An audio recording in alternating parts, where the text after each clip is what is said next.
हम लोग रट्टा मार के पढ़ते थे कई बार, जब चीज़ें समझ नहीं आती थी, क्योंकि इतने बच्चे क्लास में हैं, टीचर समझा रही हैं, वहाँ पे हमें समझ ही नहीं आ रहा है, फिर कुछ नहीं समझ आया लास्ट में, तो क्योंकि एग्ज़ाम आ गया तो अब करना ही है, तो रट्टा मार लिया। तो आपको अब कैसा लगता है कि बच्चे अब भी क्या वही पैटर्न अपनाते हैं? Thank you, ma'am. Thank you. First of all, I would like to say thank you to Amar Ujala office and happy Teachers Day to all in advance. They all are very much experienced in front of me. I have only 5 years of teaching experience in school right now. So I would like to thank you to you and the office and my school also, Gunwali International, so that I get the opportunity to join this meeting. So back to your question, what I feel like, हाँ पहले होता था like, but अभी मुझे ऐसा लगता है कि like teacher must be flexible, right?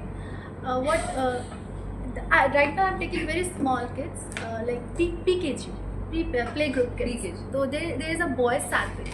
There was a teacher earlier, I would not like to take the name of that teacher, but what she does कि वो हेल्पिंग टीचर होती है हमारी, उनको दे देती थी उसको ना, तो व्हाट आई थिंक उसने 2-3 मंथ्स में उतना कुछ सीखा नहीं, राइट?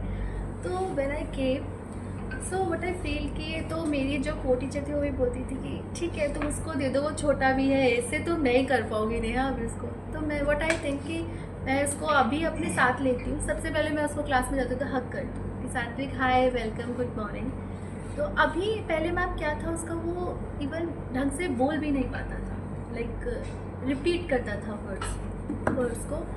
बट जब से मैंने उसको पढ़ाना शुरू किया, हमने ध्यान देना शुरू किया, मेरी जो हेल्पिंग टीचर है उसने भी शुरू किया मेरे साथ करना, तो व्हाट वी फील कि हाँ अब उसको आज ही मैं उसको बोलती सी फॉर कैट, कैट म्याऊ म्याऊ म्याऊ। तो फिर लाइक उसने सीखना शुरू किया है मेरे साथ। तो हाँ मैं लाइक अभी जैसे आपने मुझसे क्वेश्चन पूछा कि अभी तो इतना नहीं है रट्टा टाइप में, क्योंकि lots of things are there, digitalised हो चुका है, जैसे सारे सर ने बोला है, तो अभी तो कम है। हाँ, आप लोग बताइए सर। हाँ मैं इस पे बताना चाहूँगा, सरकारी स्कूलों में क्रेमिंग का ये हमेशा चर्चा में रहा है कि ये राइट और रॉन्ग क्या है। सबसे बेहतर आंसर मेरे ख्याल से आइंस्टाइन ने दिया था।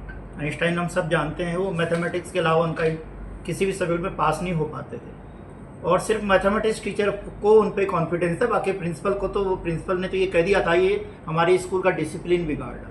क्योंकि जब हिस्ट्री के एक टीचर ने उनसे सवाल पूछा कि किसी देश की कैपिटल क्या है, उन्होंने कहा देख लो भाई, बुक में देख लो, लिखा होगा ये आंसर। तो उन्होंने कहा बुक में क्यों देखा, आपको याद होना चाहिए था। उन्होंने क्या मतलब, जब ज़रूरत होगी तब देख लेंगे। और ये हमारी गाइडलाइन हमारे लिए आज भी है।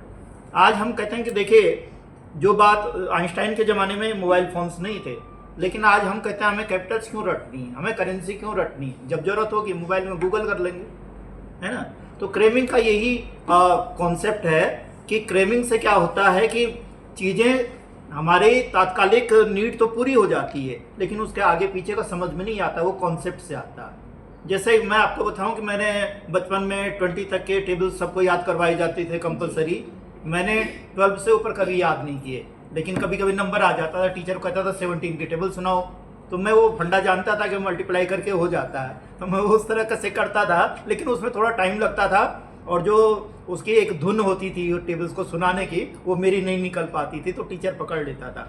खैर मैंने टेबल्स 20 तक याद किए 9th में। जब 9th में टीचर ने ये शर्त रखी कि साइंस साइड उसी को मिलेगी जिसको 20 तक के टेबल्स आएंगे, तो फिर मैंने वो किया। लेकिन इसके बाद एक और एग्जाम्पल है कि मेरे फादर इंग्लिश के टीचर थे, लेकिन मैं इंग्लिश पे ध्यान नहीं देता था, वो घर की मुर्गी जैसे मेरे लिए हो गया था, बाकी सब्जेक्ट पे ध्यान देता था।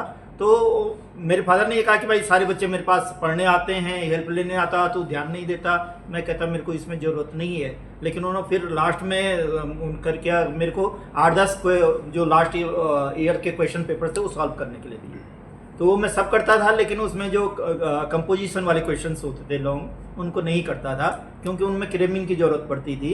तो एग्जाम में मेरे को वही थोड़ा सा एक्सपेक्ट थोड़ा सा कमज़ोर रहा, लेकिन कंप्रीहेंशन में कहीं कमजोरी नहीं रही, क्योंकि मैं ग्रामर भी अच्छे ढंग से सीखी और बाकी सारी चीज़ें सीखी।